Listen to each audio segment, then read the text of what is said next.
अच्छा पहने, अच्छा खाए, आधुनिक कहलाए, बहुत दूर है सोचती, बड़े कहाँ से आए।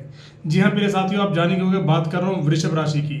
कैसा रहने वाला है जून का माह, कैसा रहने वाला ही नहीं है, हर विषय पर बारीकी से चर्चा करेंगे। आपके स्वास्थ्य से लेकर आपके करियर से लेकर आपके बिजनेस से लेकर आपके लव लाइफ, आपकी मैरिज लाइफ, आपका भाग्य, हर एक विषय पर बारीकी से चर्चा होगी। बस आप लोगों को आवश्यकता है तो मेरे साथ अंत तक बने रहने की। प्रिय साथियों, आप लोगों के लिए बहुत ही महत्वपूर्ण सूचना, अगर आप लोग भी अपनी कुंडली पर डीप एनालाइज कराना चाहते हैं, अगर आप भी चाहते हैं आपके ग्रहों का बारीकी से विश्लेषण हो, तो सिर्फ चैनल के डिस्क्रिप्शन में दिए गए नंबरों पर ही संपर्क करें। यदि आपके नंबर पर कोई मैसेज कर रहा है या आपको अपना नंबर शेयर कर रहा है या आपको ऐसे ही ज्ञान दे रहा है आप ये कीजिए वो कीजिए, तो ध्यान दीजिएगा, वो स्पैम भी हो सकता है, वो आपके लिए एक लुभावना हो सकता है कि आपको वो लोभ दे करके अपनी तरफ आकर्षित कर रहे हो। तो इस चीज़ से आपको सावधान रहना होगा। शुरुआत करेंगे, कैसा रहने वाला है वृषभ राशियों के लिए जून का माह। सबसे पहले प्रिय साथियों आपको बताना चाहूंगा कि इस माह के अंदर 3 गोचर जो होने वाले हैं। 12 जून को शुक्र मिथुन राशि में, 14 जून को बुध मिथुन राशि में, और फिर 15 जून को सूर्य भी मिथुन राशि में गोचर करेंगे। चलिए शुरुआत कर लेते हैं। माह के शुरुआत में ग्रहों की प्लेसमेंट, ग्रहों का विराजमान कहाँ कैसे रहेगा। सबसे पहले लग्न घर में ही गुरु, सूर्य, बुध और शुक्र, ये चारों ग्रह विराजमान रहेंगे। पंचम भाव में केतु, तो 11वें घर में राहु विराजमान रहेंगे। कुंडली के 10वें भाव में शनि और 12वें भाव में मंगल रहेंगे आपके। प्रिय साथियों, सबसे महत्वपूर्ण विषय क्या है, आपका स्वास्थ्य है। बिकॉज हेल्थ इज वेल्थ, आपके लिए बहुत जरूरी है। लगन के स्वामी बनते हैं आपके शुक्र, और लगन के स्वामी शुक्र लगन में ही बैठे हैं। ज्ञानेश आपके बुध भी लगन में विराजमान है, और अष्टमेश गुरु भी विराजमान लगन में है। देखिए, बुध का लगन में होना, ज्ञानेश का लगन में होना बहुत बेहतरीन है। लगन के स्वामी शुक्र का लगन में होना भी अच्छा है, लेकिन अष्टम भाव के स्वामी गुरु का लगन में होना थोड़ा ठीक नहीं है, क्योंकि अष्टमेश का स्वामी जब भी लगन में आएगा तो छोटी छोटी हेल्थ संबंधी चिंताएं दे सकता है। लेकिन शुक्र अगर आपकी कुंडली में लगन में ही विराजमान है और अंश बल से अच्छे हैं आपकी कुंडली में, ये तो गोचर की बात हो रही है, अगर आपकी कुंडली में शुक्र लगन घर में अंश बल से अच्छे हैं, तब मैं कहूंगा कि आपको किसी तरह का डरना बिल्कुल नहीं है। लेकिन अंश बल से शुक्र का अच्छा होना जरूरी भी है। बात करें आपके ज्ञान की, पंचम भाव के स्वामी बुध लगन में ही है, सेकंड हाउस में आ जाएंगे 14 जून को, अपने ही घर में चले जाएंगे, तो कहना ही क्या, मैं कहूँगा और बढ़िया हो जाएंगे। लेकिन पंचम भाव में केतु और 11वें घर से राहु की दृष्टि मैं कहूँगा कि 5वां घर जो है, तो यहाँ पर थोड़ा सा आपको इस बात का ध्यान रखना है कि जब राहु पंचम भाव को देखिए और केतु वहां पर पहले से विराजमान हो, तो आपको छोटी छोटी बातों पर थोड़ा चिंता नहीं करना है, भ्रम में नहीं डलना है। क्योंकि राहु क्या काम करेंगे, आपको डिससेटिस्फेक्शन देंगे, आपको भ्रम में डाल देंगे, आपको दुविधा में डाल देंगे। आप सही राह पर चलते होगे तब भी आपके मन में भ्रम आएगा कि ऐसा ठीक है, मैं सही कर रहा हूँ, क्योंकि काम ही है राहु का आपको विच्छेद करना। किससे? आपके ज्ञान से, आपकी एकाग्रता से, तो उससे आपको बचना होगा।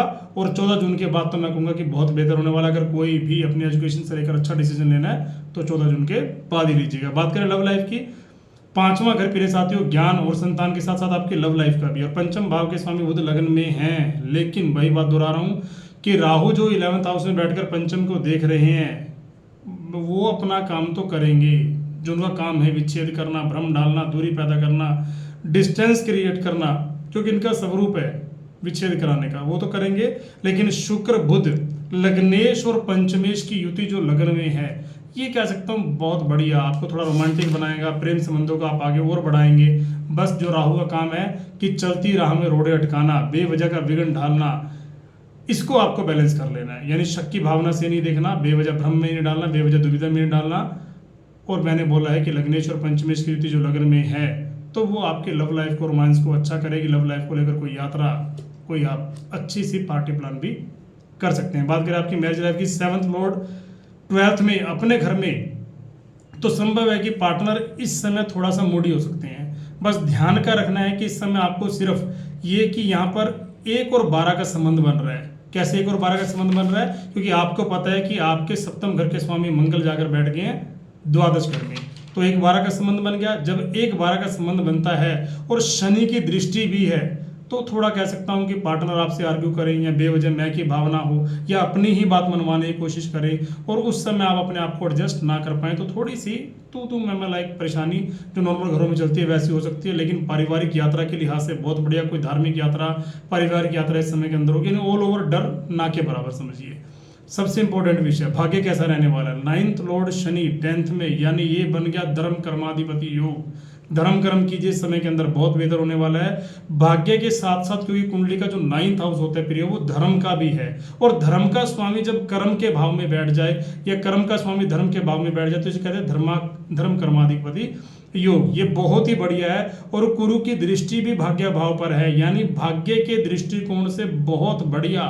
भाग्य के भरोसे आपको जो भी करना है, कुछ भी नया इन्वेस्टमेंट, शेयर मार्केटिंग, प्रॉपर्टी, कुछ भी, मैं कहूँगा do whatever you want to do, कुछ भी कीजिए भाग्य के भरोसे। इससे बेहतर समय हो नहीं सकता। मैं कहता हूँ कि अगर जून का माह है तो वाकई में ही वृषभ राशि वालों के लिए है, और किसी के लिए हो ना हो, लेकिन आपके लिए तो बहुत बढ़िया रहने वाला है। बात करें कैरियर की, शनि 10th लॉर्ड अपने ही घर में शश नामक महापुरुष योग लगा कर बैठे हैं। कोई नहीं रोक सकता आपको पाने से, कोई माई का लाल नहीं है जो इस समय आपको अपॉर्चुनिटी पाने से रोक ले, चाहे वो नौकरी नहीं हो, चाहे वो नौकरी में प्रमोशन हो। और मैं कहूँगा कि सबसे अच्छी बात क्या है कि आप अपने कुंडली में ये भी देखिए कि शनि किस सिचुएशन में है। अगर शनि आपको लगता है कि अच्छी सिचुएशन में है, क्योंकि शनि कर्म फलदाता है, और कर्म फलदाता शनि अगर कर्म के भाव में बैठ जाएं तो मैं कहूँगा आपको लाभ ही दिलाएंगे। और वैसे भी वृषभ लग्न के इंसान होते कैसे हैं, बहुत ही मेहनती बैल, मतलब आपके जीवन में कर्म है, आप कर्मठ हैं, तो कोई डरना ही नहीं है, कर्म कीजिए और ये माह आपको बहुत कुछ दिलाने वाला है। बात करें बिजनेस की, 7th लॉर्ड मंगल 12th में है, तो बाहरी स्थानों से लाभ, कोई इंपोर्ट एक्सपोर्ट, कोई ऐसा भी काम है तो और बढ़िया। अगर आपको कोई प्रॉपर्टी का काम है, कोई कंस्ट्रक्शन का काम है, कोई ट्रैवलिंग का काम है, कोई मार्केटिंग का काम है, बहुत बढ़िया। यानी धर्म कर्म के लिए अच्छा है, धार्मिक बनिए, बेहतर लाभ आएगा आपको इस समय के अंदर। आप जितना धार्मिक हो जाएंगे, आध्यात्मिक हो जाएंगे, उतना ही प्रिय साथियों आपके लिए लाभ होने वाला है। और अगर सच में मैं कहूँ अंत में कि क्या उपाय करना चाहिए, अगर रियली में आप मुझसे पूछते प्रिय साथियों कि इस माह क्या उपाय करेंगे, तो मैं कहूँगा कुछ भी मत करिए। ये माह सब कुछ ही आपके फेवर में लेकर के आया है। इस समय आप इस माह को पूरा एंजॉय कीजिए। हाँ, अगर आपको लगता है कुछ उपाय आपके साथ साझा करूं तो हनुमान जी की आराधना मैं हमेशा कहता हूं आपको करनी चाहिए। दूसरा, अच्छे के लिए कंसंट्रेशन बना रहे, आप थोड़ा झगड़ों से, एक दूसरे से बहस करने से बचे, उसके लिए आपको शिवलिंग पर काले तिल, दूध और जल का अभिषेक करना है। जानकारी कैसी लगी, वीडियो को लाइक कीजिएगा, शेयर कीजिएगा और सब्सक्राइब करना तो बिल्कुल मत भूलिएगा। जय श्री राम, जय श्री बालाजी महाराज।